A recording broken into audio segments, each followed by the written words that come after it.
Olá, gente, tudo bem? Vamos lá fazer a nossa revisão para a PV1. Lembrando que a prova de vocês vai estar disponível no portal a partir de amanhã, a partir das 14 horas. Não esqueçam que é horário de Brasília, né? E hoje eu vou fazer uma breve introdução, vamos falar de todo o conteúdo, mas brevemente, tá? Porque todo esse conteúdo está lá no material didático de vocês. E se vocês quiserem assistir as aulas completas, vocês podem entrar lá no portal de vocês, lá em aulas, e assistir quantas vezes vocês quiserem dentro do portal de vocês, ok? Lá no tópico, na primeira aula que nós tivemos, nós falamos sobre fundamentos de epidemiologia, né? O nosso tema foi Fundamentos de Epidemiologia. Nós falamos o que é o conceito sobre epidemiologia, né? Epidemiologia é o estudo da frequência, da distribuição, dos determinantes dos eventos relacionados à saúde em específicas populações e na ampliação desses estudos no controle de problemas de saúde. Então, a epidemiologia, ela vai o quê? Realizar um estudo sabendo da frequência, a distribuição e determinantes dos eventos relacionados com algum tipo de doença, algum tipo de patologia que surgir, a epidemiologia está lá para fazer todo essa frequência, distribuição, para a gente saber como é que tá. A epidemiologia é uma disciplina básica da saúde pública voltada para a compreensão do processo saúde e doença na coletividade, né? Falamos sempre do processo saúde e doença na disciplina de saúde coletiva. Por quê? Porque o processo saúde e doença, ele vai além do que a gente acha do corpo, do nosso corpo está adoecido, né? Está cometido por alguma patologia. Não é somente isso, né? Não é só o estado de não estar doente. O nosso processo saúde e doença, ele está muito ligado com o meio ambiente, né? É como eu estou emocionalmente, é como eu vou no meu trabalho, se eu tenho lazer, se eu faço atividade física, se eu como bem, se eu como comida de verdade, se eu só como besteira, isso tudo vai mudar, né? E também muda, né, a minha saúde e também pode sim desencadear vários processos, né, de patologias se eu não cuidar da maneira adequada. Como disciplina de saúde pública, preocupa-se com o desenvolvimento de estratégias para as ações voltadas para a proteção e promoção da saúde da comunidade. Lembrando que é um fator primordial, né, falar sobre proteção e promoção de saúde. Isso nós fazemos dentro da saúde coletiva constantemente. E aonde é feito isso? Lá na estratégia de saúde da família. É quando eu vou trabalhar, né, sobre o que é a doença, como é que é o processo, eu vou fazer a prevenção de determinadas doenças, né? Como? Com palestra, com orientação mesmo, individualmente, né? Levando a comunidade a conhecer, a desenvolver, né, desenvolver certos tipos de patologia. A epidemiologia também ajuda em tudo isso, né? É importante a gente saber, né, que a promoção e a proteção de saúde é nosso dever como profissionais da área da saúde, tá? É meu dever como enfermeira, é dever de vocês como futuros técnicos de enfermagem.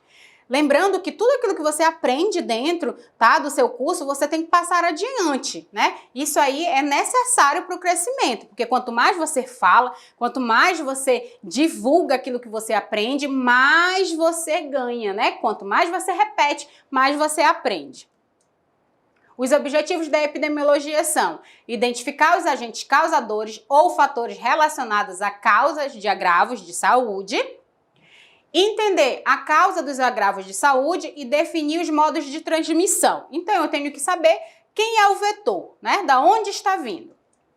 Definir e determinar os fatores de distribuição dos agravos de saúde, identificar e explicar os padrões de distribuição geográfica das doenças, estabelecer os métodos e estratégias de controle dos agravos à saúde. Então, dentro da estratégia de saúde da família, eu vou o quê? Planejar uma estratégia para o controle de determinados agravos. Estabelecer medidas preventivas. Como é que eu vou poder prevenir a minha comunidade, a minha população de doença X, doença Y e aí por diante. Auxiliar também o planejamento e o desenvolvimento de serviços de saúde. Esses são os objetivos da epidemiologia. Promover dados para a administração e avaliação de serviços de saúde. Lembrando que nós temos que alimentar o nosso sistema, tá? Eu tenho que notificar, nós temos aquelas doenças que são as doenças compulsórias, que nós temos que notificar constantemente o Ministério da Saúde para que eles saibam onde estão acontecendo determinados agravos. E as características das epidemiologias. Definição: características relativas à pessoa, tempo e lugar que determinam a forma de apresentação das doenças à comunidade. Então, eu tenho que saber aonde é o lugar que determina a apresentação de doenças naquela comunidade. Isso aí é uma identificação, é uma definição.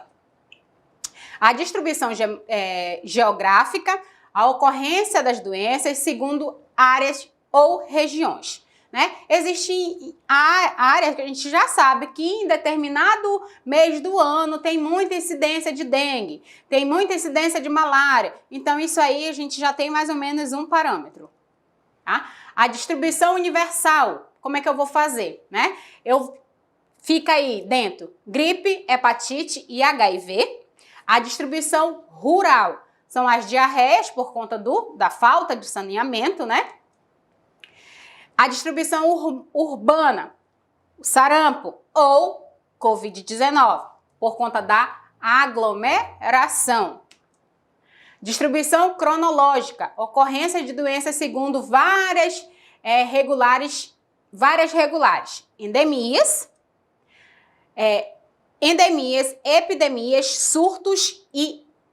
surtos epidêmicos e pandemia, né? Hoje, o que nós estamos vivendo? Se eu colocasse essa questão na prova, vocês saberiam responder? A terminologias de epidemias, né?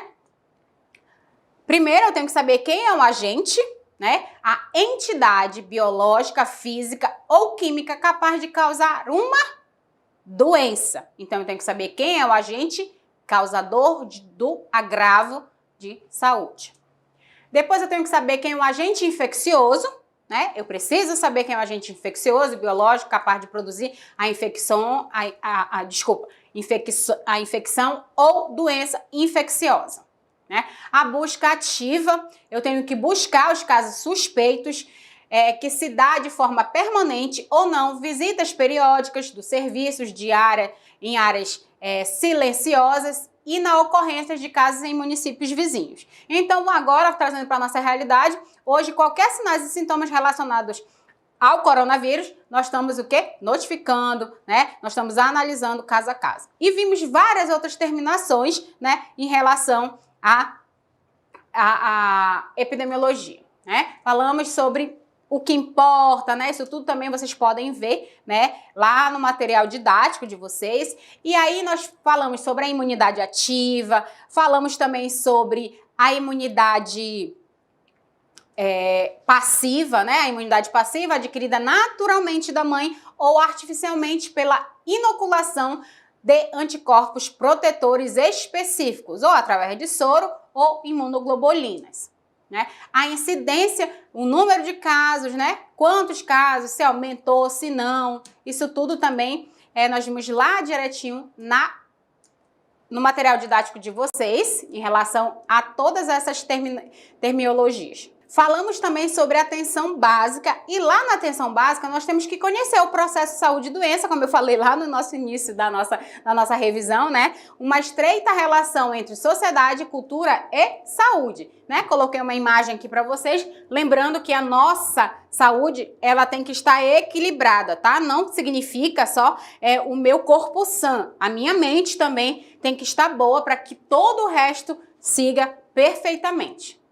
Falamos sobre, a partir das informações sobre a realidade demográfica, epidemiológica, né, social e política e cultural, que é possível trabalhar as políticas públicas adequadas em relação a todo o processo de saúde e doença. Eu não posso pedir que o meu cliente faça uma atividade física, caminhe, se lá na cidade dele não tem condição que ele faça isso. Por quê? Porque as ruas estão esburacadas, não tem uma calçada decente, se for um idoso pode se machucar. Então, nisso tudo, nós temos que, analisar, tá? O processo saúde e doença é determinado pela forma como o homem se apropria da natureza e seus, tá? E tudo que tem na natureza.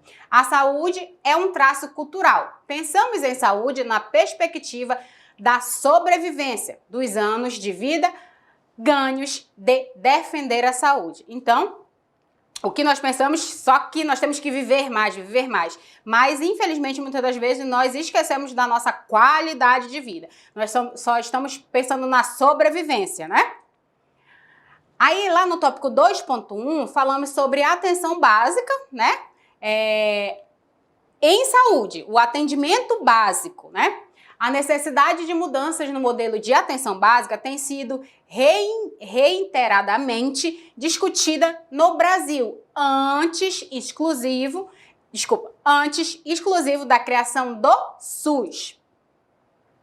Em uma perspectiva de se criar um sistema de saúde que efetivamente valorize as ações de promoção da saúde e da prevenção das doenças. Então, resumidamente, vamos lá. Falando sobre a unidade básica de saúde, falando sobre o atendimento básico, nós temos que entender o seguinte: o atendimento básico, ele tem que ser necessariamente o primeiro contato do usuário, né? O primeiro contato do cliente com a saúde.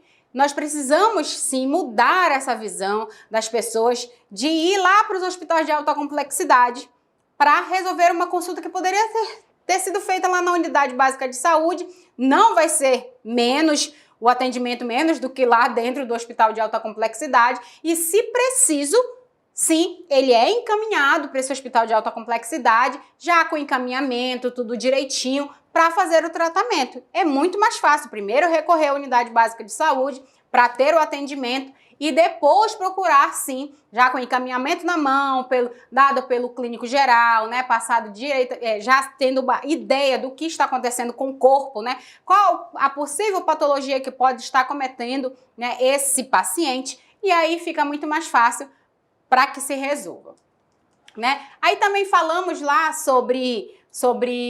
aqui falando sobre as visitas domiciliares, né, que é feita pelo enfermeiro, pelo médico, pelo técnico de enfermagem, né? O do atendimento lá dentro da unidade básica de saúde também, né, que nós realizamos, né? Falamos sobre as políticas nacionais de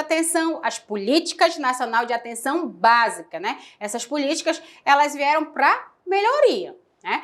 As diretrizes da atenção básica foram promulgadas por meio da portaria número 2488 de 21 de outubro de 2011. Então, teve, né, uma mudança e atualizado, né, depois a portaria 2436, que aprova a Política Nacional de Atenção Básica. E o que se estabelece, né? As diretrizes para a organização dos componentes de atenção básica na rede de atenção à saúde. E aí, dentro de todas essas mudanças, né, essa portaria, o que ela faz? Ela inova, né, uma inovação do SUS, pois a atenção básica como nível central dentro do sistema. Teve uma mudança, né, com diversas responsabilidades, entre elas, coordenar a integralidade da assistência. Então, lembrando que nós temos o quê? A assistência básica, assistência primária, né? Mas não deixa de ser menos importante do que a assistência que tem lá nas unidades de alta complexidade, ok? Por meio de articulação de ações curativas, de promoção à saúde e de prevenção de doenças e agravos. Como é que nós vamos cuidar? fazendo as nossas palestras informativas, falando sobre o cuidado que tem que ter com o corpo, com a higiene, né, com o cuidado geral do paciente. Então, isso é importante, né? Aí, na Política Nacional de Atenção Básica, surgiu o quê? Né? Como exemplo, né, nós vamos ter o quê? A Rede de Atenção à Saúde Materna, que é chamado que a Rede Cegônia. A Rede Cegônia, ela veio para diminuir o índice, né, de mortes, né, neonatal, né? A primeira rede desenvolvida e implementada pelo governo federal junto com os municípios. Então é o quê? Um conjunto, junto com os municípios. Ela foi desenvolvida com o objetivo de reduzir a mortalidade materna, tanto da mãe como neonatal, né? Os primeiros 28 dias de vida da criança, o período em que ela ocorre em maior risco de morte. Então, o que se trata lá na Rede Cegônia? A mãe vai ser acompanhada do pré-natal ao parto, né? Todo um cuidado diferenciado. A mãe tem o acompanhamento do nutricionista, a criança tem um acompanhamento também dentro da Rede Cegônia e também lá na unidade básica. É importante lembrar que a criança ela tem um acompanhamento se a mãe, sim, se dispor a levar a criança, né, nas consultas, né? Que rotineiramente, né, vai à consulta, a gente já deixa marcada a próxima consulta para essa mãe, para que ela possa o quê? Estar acompanhando o desenvolvimento dessa criança. E aí é feito o quê? Uma consulta de enfermagem, né, com essa criança, que é a puericultura, que nós vamos o quê? Saber como é que está o desenvolvimento dessa criança, né? Tudo que está acontecendo, o desenvolvimento cognitivo, físico, se ela está tendo uma boa evolução ou não. Se não tiver, nós vamos logo identificar e vamos encaminhar para quem for responsável, né? E dentro dessa saúde coletiva, nós vamos cuidar também da mãe, né? Que é importante que o puerpério, ele é até 42 dias após do parto. Também temos que estar analisando essa mãe, porque ela pode ter alguma intercorrência nesse período, até 42 dias pós-parto, ela é considerada o que? Uma puérpera. Então, nós temos que ter um olhar diferenciado tanto para a mãe como para o bebê, ok?